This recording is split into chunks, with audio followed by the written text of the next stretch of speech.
ঝিনাইদহ ৪ আসনে বিএনপির জোটের প্রার্থী গণ অধিকার পরিষদের সাধারণ সম্পাদক রাশেদ খানকে অবাঞ্ছিত ঘোষণা করেছে বিএনপি। একই সাথে কাফনের কাপড় পরে বিক্ষোভ মিছিলও করে নেতাকর্মীরা।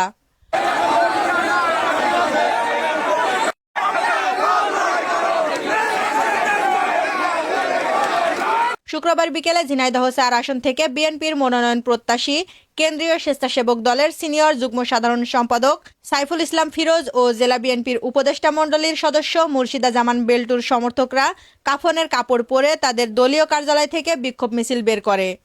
মিছিল দুটি শহরের মেইন বাস স্ট্যান্ডে এসে সমাবেশে মিলিত হয়।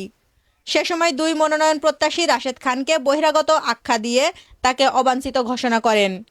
সেই সাথে আগামী ৩ দিনের মধ্যে বিএনপির কাউকে মনোনয়ন দেওয়ার দাবি জানান তারা। গত বুধবার দুপুরে গুলশানে বিএনপির চেয়ারপারসনের কার্যালয়ে দলটির মহাসচিব মির্জা ফখরুল ইসলাম আলমগীর আনুষ্ঠানিকভাবে এই আসন জোটের প্রার্থী রাশেদ খানের নাম ঘোষণা করেন। এরপর থেকেই ক্ষুব্ধ হয়ে উঠেছে স্থানীয় বিএনপির নেতাকর্মীরা।